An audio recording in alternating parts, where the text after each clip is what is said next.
Shalom, selamat siang. Apa kabar? Saya selalu berharap kalian sehat dan tetap semangat dalam belajar. Baik, hari ini adalah pertemuan yang terakhir ya. Kita membahas bab 2, keluarga pusat utama pendidikan.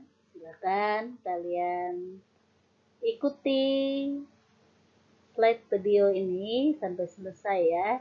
Kemudian kerjakan tugas yang ada. Belajar, Tuhan Yesus berkati.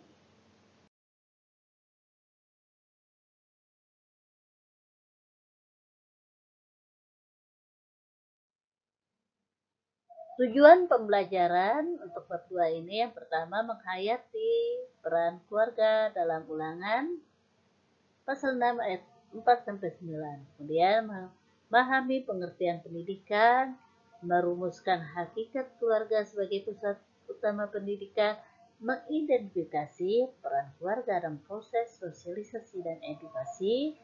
5. Menentukan pelajaran moral dari Timotius, dan yang keenam mengkritisi peran keluarga sebagai pusat utama pendidikan.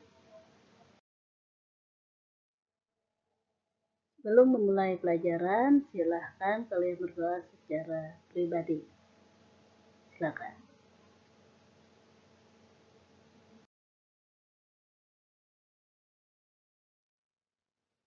Bacaan Alkitab terambil dari kitab Ulangan pasal 6 ayat 4 sampai 9 dan 2 Timotius pasal 1 ayat 3 sampai 10.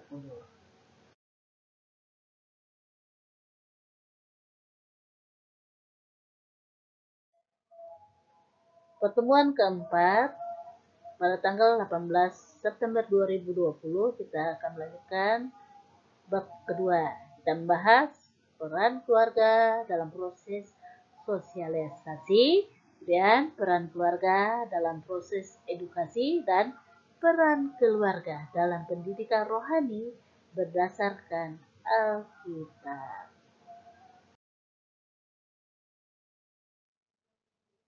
Peran keluarga dalam proses sosialisasi. Seorang bayi yang lahir ke dunia merupakan satu makhluk hidup kecil yang penuh dengan kebutuhan fisik dan masih sangat bergantung pada orang tuanya. Ia lahir ke dunia dalam keadaan tidak mengetahui apa-apa. Seiring dengan pertumbuhannya, ia akan belajar berbicara, berjalan, dan mulai melakukan aktivitasnya secara mandiri. Misalnya makan sendiri, mandi sendiri, dan lain sebagainya. Selanjutnya, dia perlu banyak belajar tentang segala sesuatu agar kehidupannya menjadi lebih maju. Misalnya, mempelajari sikap, nilai norma yang berlaku dalam komunitas di mana ia berada. Proses inilah yang disebut sosialisasi. Sekarang kita masuk dalam pengertian sosialisasi itu sendiri. Sosialisasi dapat didefinisikan sebagai suatu proses sosial yang dilakukan oleh seseorang dalam menghayati nilai dan norma kelompok tempat ia hidup sehingga ia menjadi bagian dari kelompoknya. Secara sederhana, sosialisasi merupakan proses belajar seseorang di mana orang tua, persekutuan, atau masyarakat meneruskan pengetahuan, kebiasaan, maupun nilai-nilai dalam lingkungannya. Biasanya secara tidak sengaja atau melalui keteladanan. Proses sosialisasi mempunyai peranan yang sangat penting karena sangat membantu dalam pembentukan kepribadian seseorang, termasuk dalam membentuk identitas manusia Kristen. Sosialisasi dalam keluarga misalnya mengajak anak setiap minggu ke gereja atau sekolah minggu. Sekolah minggu mencontoh bapak dan ibu bagaimana cara berdoa, mencontoh mengunjungi dan mendoakan orang sakit, mencontoh mengikuti persekutuan Kristen. Hal ini dipelajari melalui pengajaran yang diberikan dengan tidak disengaja. yaitu melalui jalan memberi contoh dan menirukan maupun melalui pemberian model bagi anak. Oleh karena itu, setiap anak memerlukan kehadiran orang tuanya sebagai role model atau peran percontohan yang melaluinya anak belajar, melalui contoh dan teladan yang konkret dari orang tua. Inilah anak-anak lebih mudah menerima dan menghayati daripada sederet nasihat dan petuah.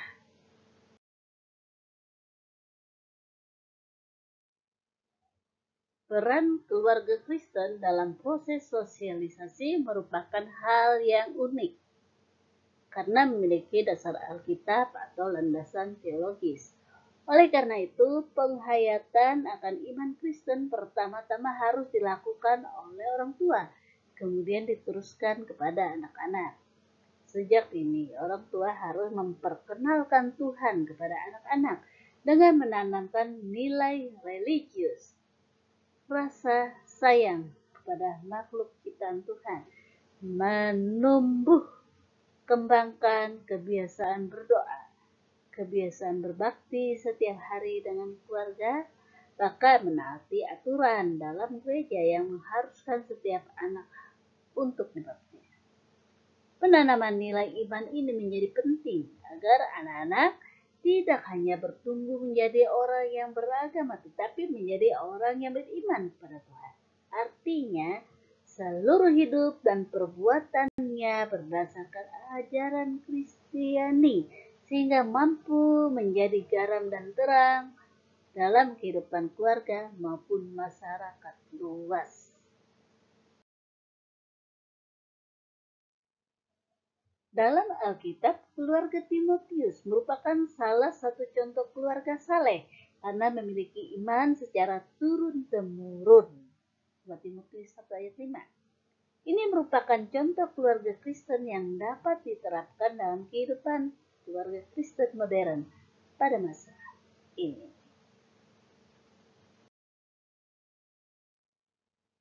Sekarang kita melihat peran keluarga dalam proses edukasi.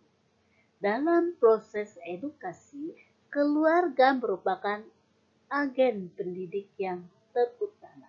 Hal ini tampak dalam proses pertumbuhan anak mulai dari bayi, belajar berjalan, hingga mampu berjalan. Fungsi ini juga berkaitan dengan menyekolahkan anak untuk memberikan pengetahuan keterampilan yang sesuai dengan bakat dan minat anak. Mendidik anak sesuai dengan tingkat-tingkat perkembangannya, serta mempersiapkan anak untuk kehidupan dewasa yang akan datang. Proses edukasi atau pendidikan adalah suatu proses penyampaian iman yang dilakukan secara sengaja, sistematis, dan terencana.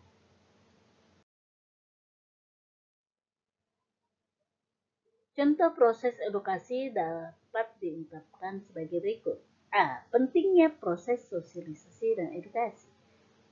Dalam proses pendewasaan seseorang secara holistik, proses sosialisasi saja tidak cukup. Dibutuhkan proses edukasi agar tercipta individu yang kritis dalam menyikapi dampak sosialisasi yang ada, termasuk dalam membawa anak kepada kedewasaan iman. Dewasa ini tanggung jawab keluarga untuk mendidik anak sebagian besar atau bahkan mungkin seluruhnya telah diambil alih oleh lembaga pendidikan lain, misalnya sekolah dan gereja. Keluarga cenderung sibuk dengan tanggung jawab yang lain, sehingga melupakan peranan utamanya sebagai pendidik pertama bagi anak-anak dan merasa cukup dengan memberikan tanggung jawab pendidikan anak-anaknya kepada orang lain. B. Pentingnya pengawasan orang tua. Pengawasan dari orang tua terhadap anak juga mulai melemah. Padahal peran orang tua menjadi sangat penting, terutama dalam proses pengawasan dan pengendalian.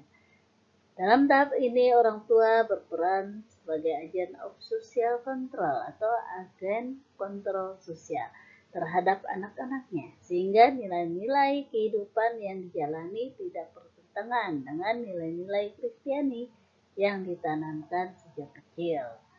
Menjadi orang tua yang baik bukan berarti menyetujui atau membenarkan dan mengiyakan semua yang dikehendaki oleh anak.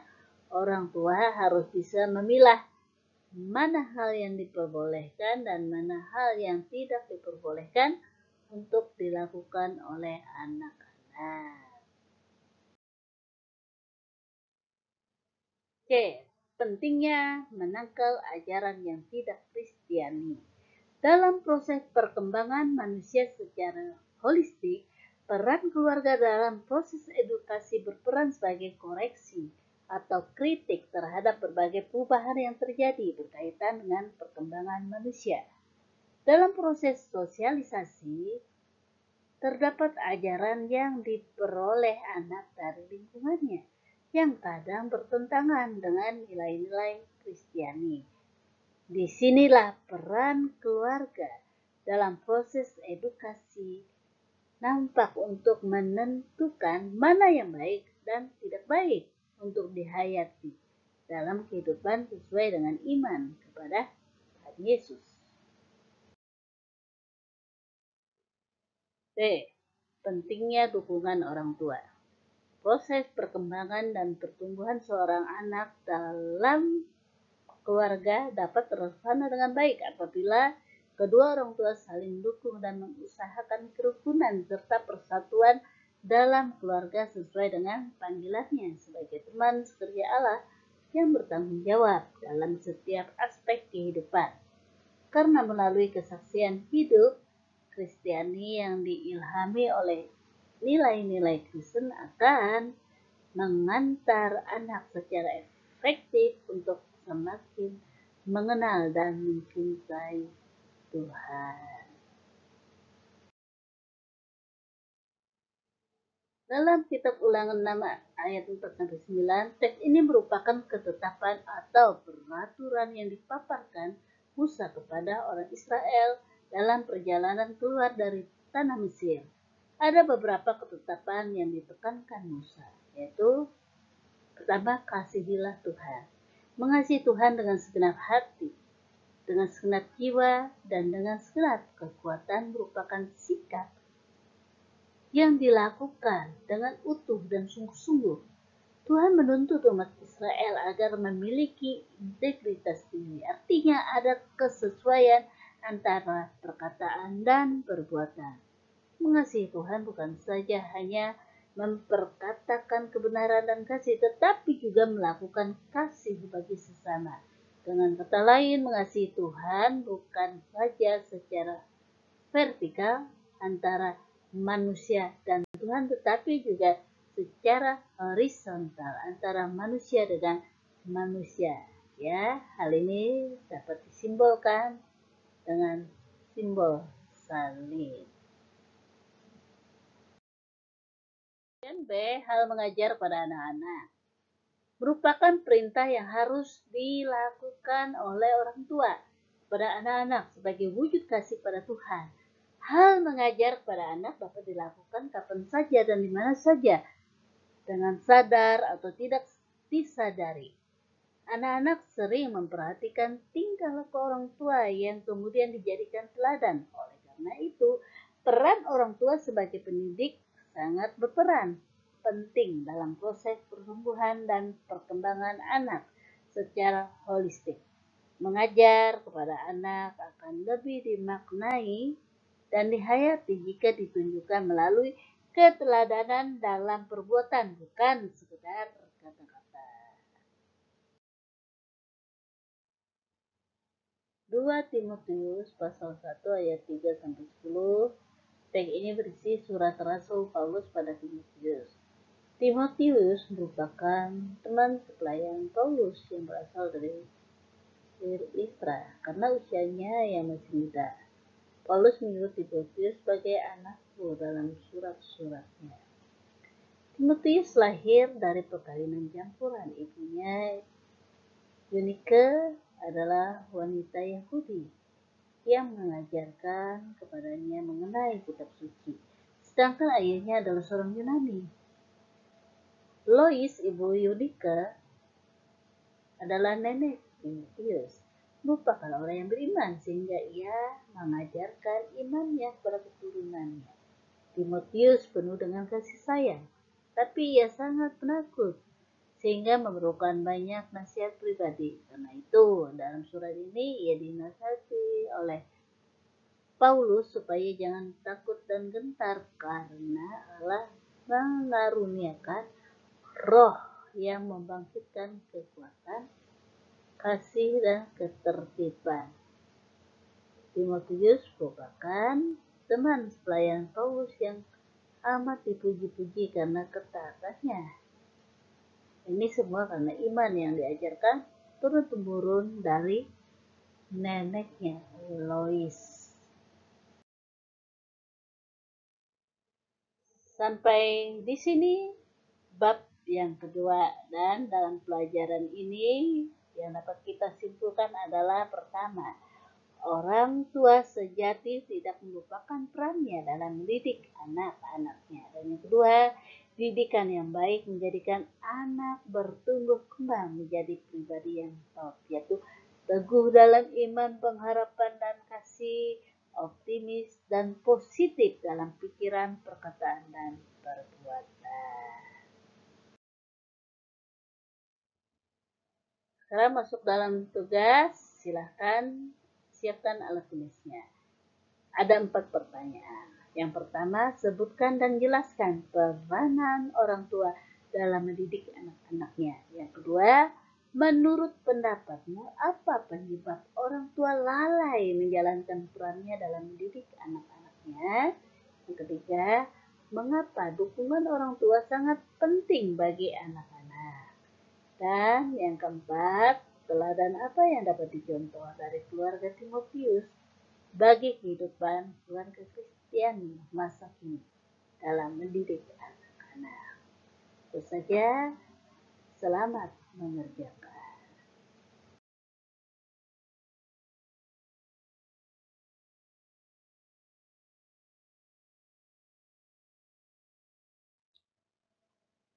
Berhubung pelajaran bab 1 dan 2 sudah selesai, maka untuk pertemuan yang akan datang tanggal 25 September 2020, kita akan melaksanakan ulangan ya. Kalian pelajari bab 1 dan 2.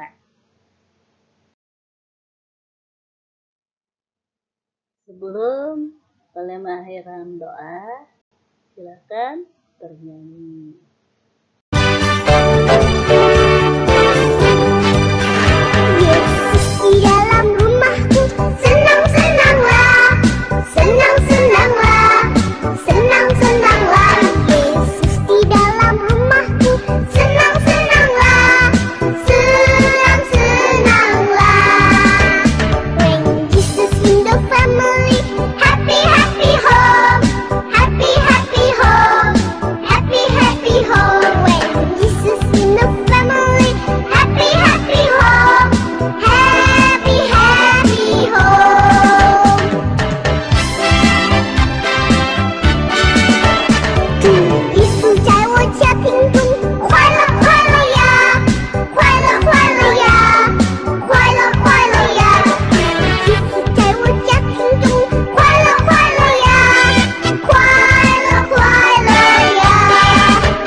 Kita akhiri pelajaran bab 2 ini. Silakan kalian berdoa secara pribadi.